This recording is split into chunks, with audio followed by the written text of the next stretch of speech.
Девочки, всем привет-привет! Я снимаю видео постоянно о своей любимой вышивке. И у меня под столом лежит, храпит моя собачка Мопсик, Борюсик. И мне девочки задают вопросы, кто у меня там храпит. Вот такое чудо у меня живет. Живет уже 10 лет почти.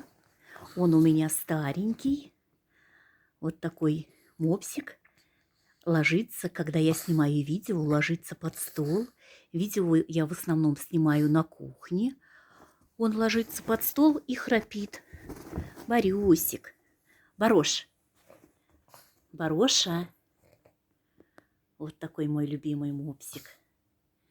Хрюкает, как поросеночек. Храпит.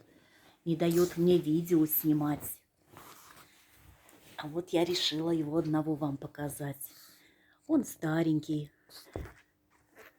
Уже и видит плохо.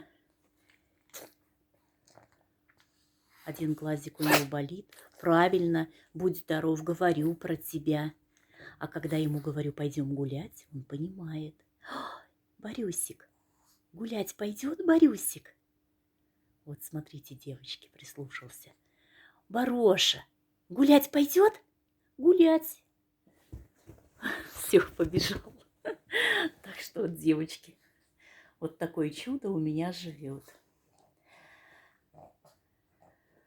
Вот снимаю вам картину. Эту картину мне подарили. Картина нарисована маслом. Мой мопсик убежал в другую комнату. Ну, все, на этом заканчиваю свое видео. Теперь вы узнали, кто у меня храпит, когда я снимаю видео. Это мой питомец Борюсик, который собирается уже гулять. Я ему сказала, что мы пойдем гулять, и он у меня убежал. Всем пока-пока, всем ровных крестиков, пока-пока.